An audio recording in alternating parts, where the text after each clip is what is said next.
Work your ass off. There is no magic pill. It drives me crazy to go to the gym. You read 1 hour a day. I went and worked out 5 hours a day, and I was working on construction with 24 hours a day. Organize your day. Work hard. I'm here to talk about success.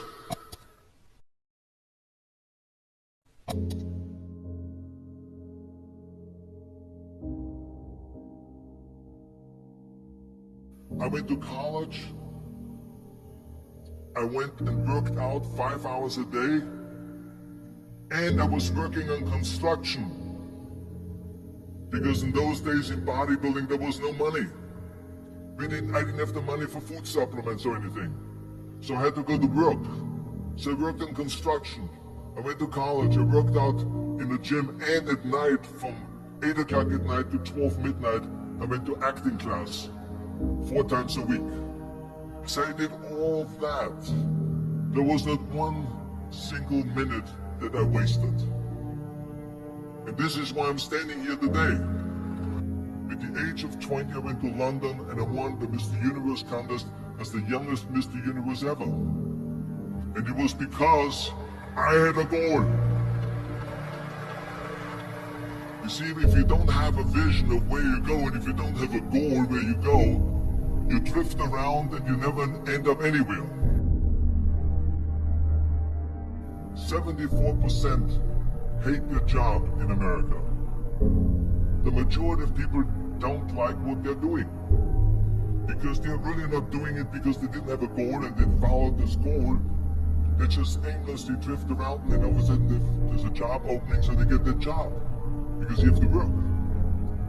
But then when you work, it's a chore. It's work. It's not fun.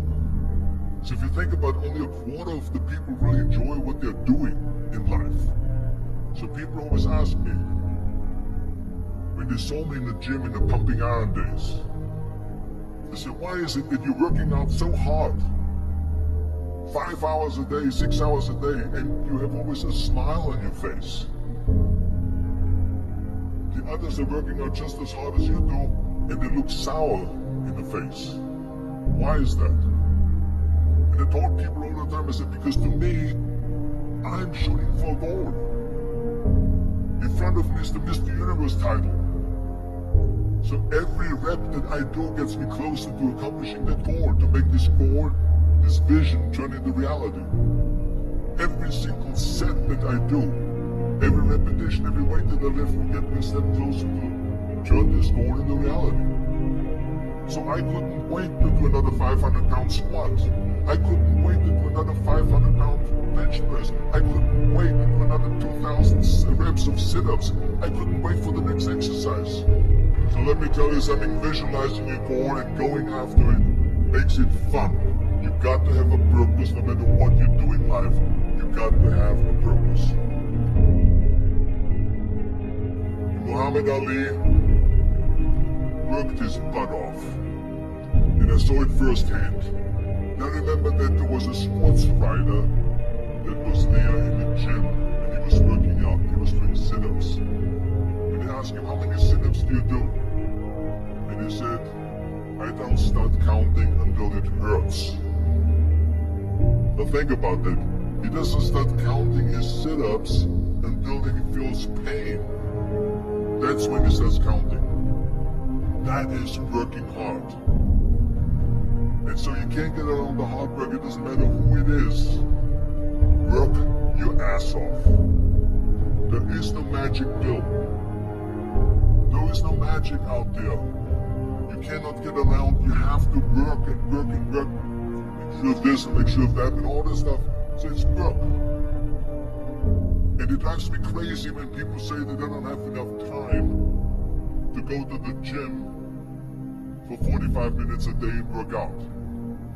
Or to do something for 45 minutes to an hour a day to improve. If it is physically improve, or if it is mentally to improve. Imagine you read 1 hour a day about history. How much you will learn after 365 hours in 1 year.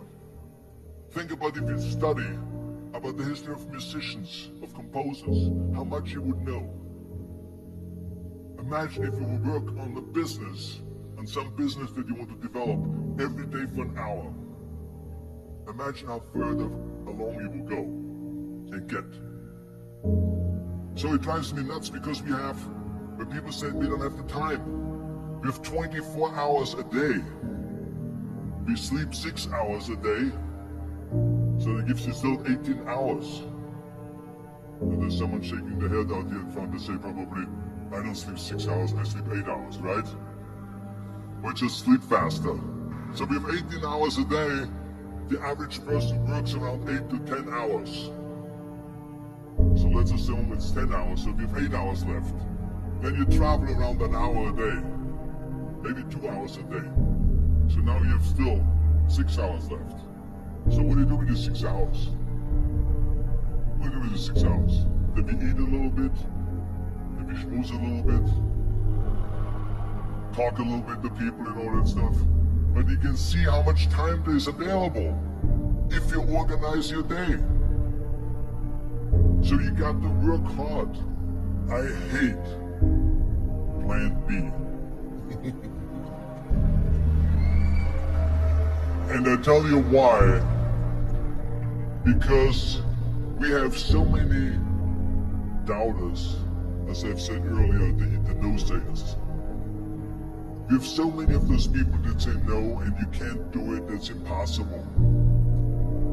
That is okay because we just turn off. As I said earlier, and we listen and we hear the no being a yes, you can't do it, you can't do it, and all that. So that is possible to do that amongst all the negative people around you. But when you start doubting yourself, that's very dangerous. Because now what you're basically saying is that if my plan doesn't work, I have a fallback plan, I have a plan B. And that means that you start thinking about plan B, and every thought that you put into plan B, you're taking away now that thought and that energy from plan A.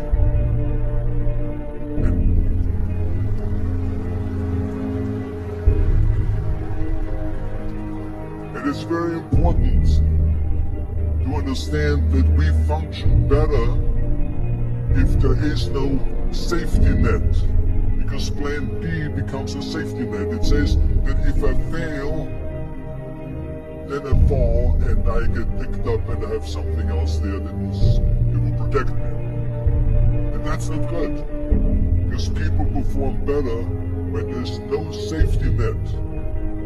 People perform better in sports and everything else if you don't have a plan B. I'm telling you, I've never ever had a plan B. I said I made a full commitment that I'm gonna go be a bodybuilding champion. I made a full commitment that I'm gonna be in America. I made a full commitment that I'm gonna get in the show business and I'm going to be a leading man. No matter what it takes, I will do the work.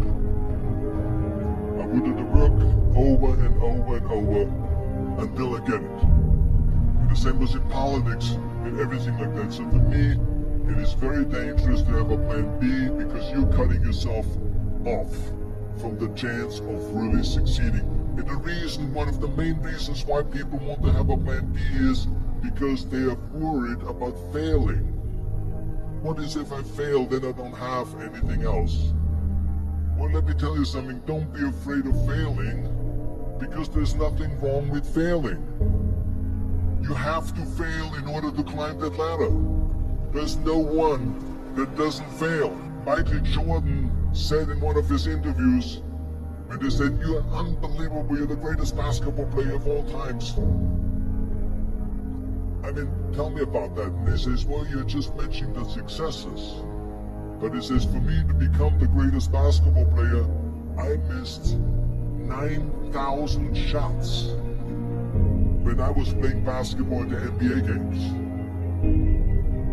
So during these games that he was so successful, he missed 9,000 shots. Does it make him a failure? No. He is one of the greatest basketball players of all times, but he failed 9,000 times. Do you get it? we all fail. It's okay.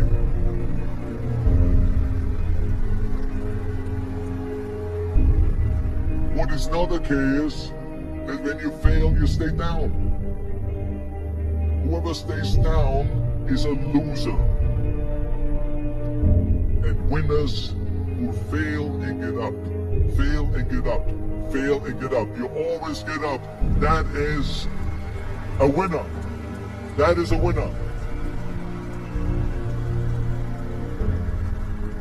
I failed in bodybuilding. I lost bodybuilding competitions. I lost powerlifting competitions. I lost weightlifting competitions. I had movies that went in the toilet and that were terrible, got the worst reviews. And in politics, I remember I had many of the initiatives on the ballot, and we lost. The approval rating in California went down to 28%, and then it went back up again, and they won again the governorship. Hey, we all lose. We all have losses. This is okay. This is why I say don't be worried about losing, because when you're afraid of losing, then you get frozen. You get stiff. You're not relaxed. You got to be, in order to perform well in anything, if it's in boxing or if it is on your job or with your thinking, it's only happening when you relax. So relax. It's okay to fail. Let's just go all out and give it everything that you got. That's what it is all about. So don't be afraid to fail.